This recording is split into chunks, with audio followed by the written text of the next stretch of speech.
to Tennis Picks and Bets. I'm your host, John. You can find me on Twitter at JRTweetsTennis or over at twitch.tv/tidbitstennis. You can follow there to get notifications when we're live breaking down matches, both from a commentary and betting perspective.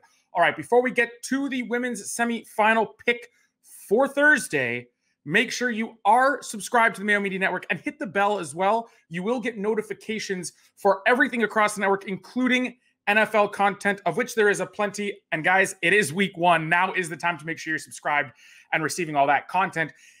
Also make sure you like this video and comment below with your favorite play for the women's semifinals going on Thursday. If you listen in audio form, daily fantasy sports picks and bets, The Mix has you covered. Rate, review, subscribe, like at whichever podcast platform you listen to. All right. For the women's semifinal, we are going to go with a match between Leylah Fernandez, the upstart young Canadian, against Aryna Sabalenka. We're actually going to take the favorite here. You can play it either 2-0 in set score or -1.5 sets. Depends on the book and how they line that or how they phrase it within their software. So make sure you look for it either way. It's either Aryna Sabalenka 2-0 or Aryna Sabalenka -1.5 sets. The price -120. A little bit of money's been coming in on the young Canadian, and I tend to side against that. I think this price has become playable. Aryna Sabalenka just has too much for Leylah. Look at who Leylah has been in the last 2 rounds, and it's been thoroughly impressive. She's added more pace than I had expected to her game since the beginning of the season. That's the joy of being a teenager, is the improvement comes fast and furious. The problem is Alina Svitolina, great win, no doubt.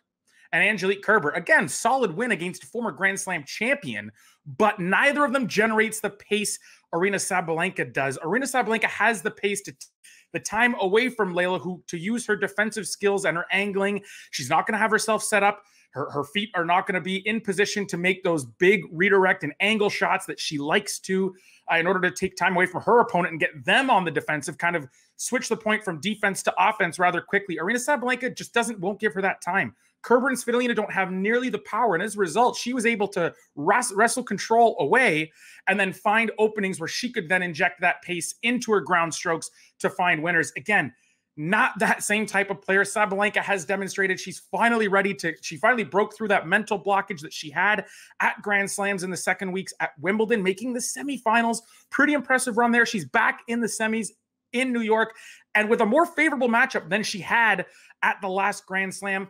This is just a bit too much of an ask for Leylah. Aryna Sabalenka in incredible form. She's number 2 in the world now for a reason. She's really ascended, and she's doing it on the biggest stages, something I think is really important. Again, it's a great run for Leylah Fernandez, her and fellow teenager Emma Raducanu, the Brit, in the semifinals of the U.S. Open. Both great stories. I don't think Leylah has that good of a shot of even taking a set in this one. It's too tough against the opponent and the big Belarusian. So that's our pick for the women's semis. We'll be back for the men's semifinals, which go on Friday. Excited for those. Both of those contests should be rather good ones, and we'll have those picks for you tomorrow. Thanks for watching, guys.